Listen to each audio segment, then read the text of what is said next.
It is July 22nd, 1979. The temperature in Baghdad is pushing past 45 degrees Celsius. It is a blistering, suffocating heat that clings to your skin. In a district near the Tigris River, a group of men is gathering at the Khald Hall. These are not ordinary citizens. They are the elite, the high-ranking officials of the Ba'ath Party, ministers, union leaders, members of the Revolutionary Command Council. They have been summoned here for an emergency meeting. No agenda was sent out. No schedule was distributed. As they file into the auditorium, the air conditioning offers little relief from the sweat already forming on their brows. Because when you look around the room, you notice something is wrong. The exits are not just guarded, they are sealed. The men standing at the doors aren't the usual security detail. They are new faces, cold, heavily armed. A video camera is set up on a tripod in the back, its red light blinking. Recording. The men take their red plush seats. They exchange nervous glances, lighting cigarettes with trembling hands. They know that in Iraq, an unscheduled meeting usually means a shift in power. But they don't know that they have just walked into a trap. They are not an audience, they are hostages. And the man who called them here is about to direct a play where the final act is their own execution. To understand the fear in this room, we have to look at what happened just 6 days ago.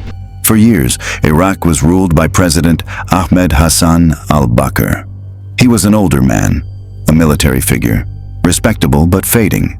Standing in his shadow was the vice president, a man who ran the security apparatus, a man who built the secret police, a man named Saddam Hussein. Saddam had been the power behind the throne for a decade, but patience has its limits. Saddam didn't want to wait for al-Bakr to die. He wanted the chair. So, in a move that was officially described as a voluntary resignation for health reasons, al-Bakr stepped down. But behind closed doors, it was anything but voluntary. It was a hostile takeover. There were rumors, whispers on buses, quiet conversations in tea houses that some party members were unhappy. They proposed a union with Syria, a political move that would have diluted Saddam's power and kept him as second in command. Saddam does not do second in command. He marked their names, he checked his lists, and now, less than a week into his presidency, he has decided to clean house. Back in the Khald Hall, the murmuring stops. Saddam Hussein walks onto the stage. He is wearing a sharp gray suit. He looks calm, almost bored. He walks to the podium, places his notes down, and stands in silence for a moment. The room erupts into applause. It is loud, enthusiastic applause. But if you listen closely, it sounds desperate. These men are clapping for their lives. Saddam raises a hand. The room falls dead silent. He begins to speak, his voice low and steady.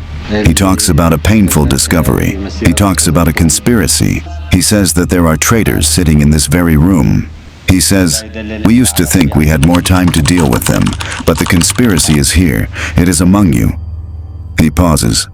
He reaches into his pocket and pulls out a thick Cuban cigar. He lights it, taking a slow drag, letting the smoke curl up into the stage lights. He is savoring the moment. To his right, a curtain shifts. A man is brought out. The man is Muhyi Abdal Hussein Mashhadi. Until yesterday, he was the Secretary General of the Revolutionary Command Council, a powerful man. Now, he looks like a ghost. He is gaunt, sweating, and broken. He stands before the microphone. He doesn't look at the audience. He looks at the floor. He begins to speak in a monotone, rehearsed voice. He confesses to being a Syrian spy. He confesses to plotting against the state. But this isn't a confession, it's a script. What the audience doesn't know, or perhaps what they suspect in their darkest thoughts, is what happened to Muhyi before he walked onto this stage. For days, he was in the basement of the security services. He was tortured, but physical pain wasn't enough to break him. Saddam's intelligence officers told him that if he didn't go on stage and recite this specific lie, they would bring his wife and daughters into the interrogation room and rape them in front of him. So, Muhyi sold his soul to save his family. He names names. He points fingers at his colleagues, his friends, the men sitting in the audience. Saddam sits to the side, smoking his cigar, watching the faces in the crowd. He is looking for a reaction, a flinch, a drop of sweat. Muhyi finishes his part. He is led away. He likely thinks he has saved himself. He hasn't. Saddam returns to the podium. He holds a piece of paper. He adjusts his glasses. The atmosphere in the room is so heavy it feels like the ceiling is collapsing. I will now read the names, Saddam says. If I call your name, you will stand, you will recite the party slogan, and you will leave the hall.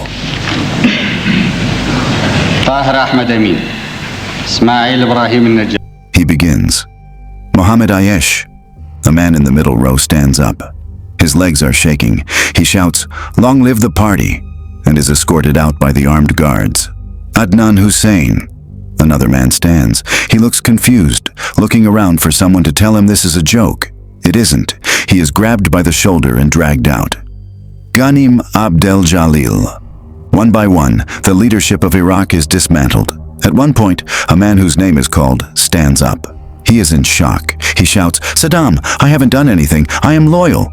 Saddam doesn't even look up from his paper. He just puffs on his cigar and waves his hand. The guards descend on the man, dragging him screaming from the auditorium. As the list goes on, a terrifying psychological shift happens in the room. The men who have not been named yet realize that their survival depends on proving they are not with the traitors. They begin to chant. One man jumps up shouting, "Long live Saddam Hussein! Death to the traitors!" Another screams, "We sacrifice our blood and souls for you, Saddam!" It becomes a frenzy. Grown men are weeping, screaming their loyalty, clapping until their hands are raw. They are cheering for the death of their friends to ensure their own survival. Saddam watches them. For a brief moment, he takes a tissue and wipes a tear from his eye. Is it genuine sadness for his betrayed friendship? Or is it the ultimate act of a psychopath performing for the camera? He reads 68 names. 68 men are marched out of the hall. Those who remain are safe. For now, but they are forever changed. They are now complicit.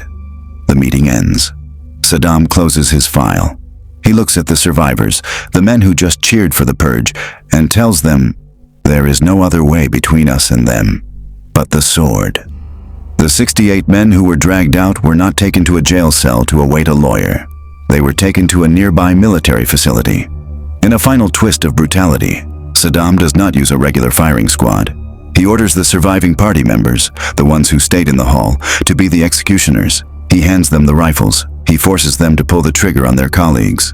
By doing this, he ensures that no one has clean hands. Everyone is guilty. Everyone is bound to him by blood. On that hot July day in 1979, Saddam Hussein didn't just become the president of Iraq. He became the owner of it. He turned the entire political class into either corpses or accomplices. And he taped the whole thing, sending copies of the video to leaders across the Arab world. A message delivered in graining VHS quality that said simply, "This is what happens when you cross me."